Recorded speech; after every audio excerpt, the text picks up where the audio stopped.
Du côté de la météo, il va souvent pleuvoir ces prochains jours. Alors on n'en est pas encore à parler d'alerte, mais des habitants s'inquiètent et dénoncent le non-entretien des cours d'eau près de chez eux. Certains se mettent à les nettoyer eux-mêmes pour éviter des inondations. Dans l'Indre, Thibaut Copleux et Thomas Rolnik. Un peu de débroussaillage, quelques coups de tronçonneuse et de l'autre côté, Martine dégage le passage. À 66 ans, elle n'est absolument pas personnelle d'entretien des cours d'eau. Elle est venue nettoyer bénévolement. C'est l'affaire de tous. Moi, je suis membre d'une association locale. Je considère que je suis concernée. Le but, c'est de préserver la nature et de faire en sorte que les deux petits cours d'eau puissent s'écouler. Car dans ce village de l'Indre, l'eau était dangereusement montée au printemps dernier. Les fortes pluies avaient fait déborder cette rivière, provoquant des inondations. Neil est maraîcher.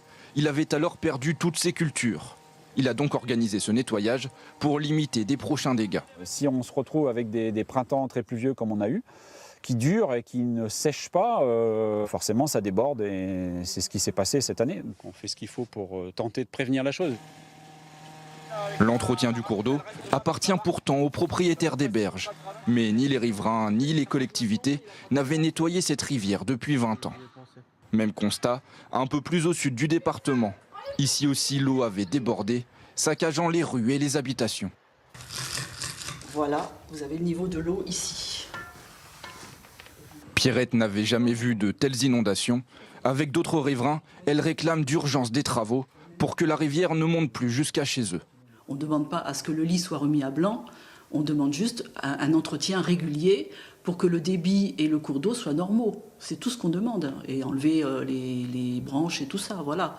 On n'aura peut-être pas eu 55 cm, on n'a peut-être eu que 30. Mais selon cet ingénieur, des chantiers réellement efficaces prendraient plusieurs années. Je comprends les sinistrés, évidemment on compatit, mais tout ne pourra pas se faire en 2024. Si on parle de l'entretien des berges, ça peut se faire dans l'année, ça. Mais il y a des études plus complexes qui demanderont plus de temps et surtout plus de financement. L'une des solutions envisagées serait de redessiner des courbes dans nos rivières pour ralentir la progression de l'eau en cas de crue.